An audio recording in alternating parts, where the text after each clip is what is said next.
Medical cannabis is legal in Utah, but not for everyone. State officials are looking at whether sworn law enforcement officers should be allowed to be cannabis card holders. Fox 13's Ben Winslow has the story from Sandy.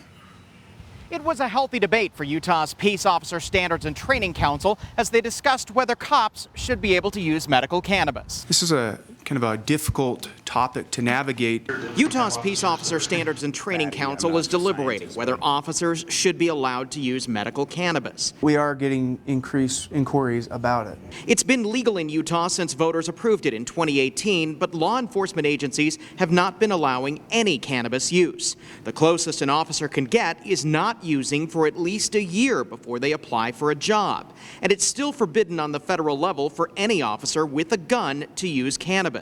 Post says it's impacting officer recruitment. People want jobs in law enforcement. However, I'm taking medical marijuana, or I have used in another jurisdiction where it's legal, like Colorado or Nevada. Can't believe I'm stepping up and saying this about this, because I totally supported not having medical marijuana in the state of Utah years ago. The council deliberated whether they should change their policies in light of what voters approved.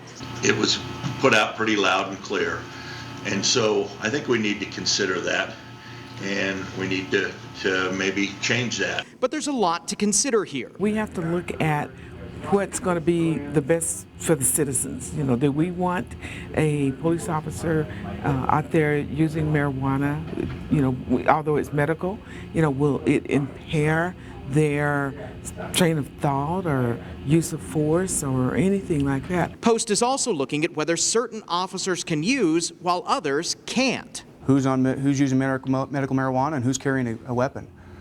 Are they working desk duty? So it poses a challenge. Now, the Post Council came to no decision, so it's entirely possible the legislature may have to get involved. In Sandy, Ben Winslow, Fox 13 News, Utah.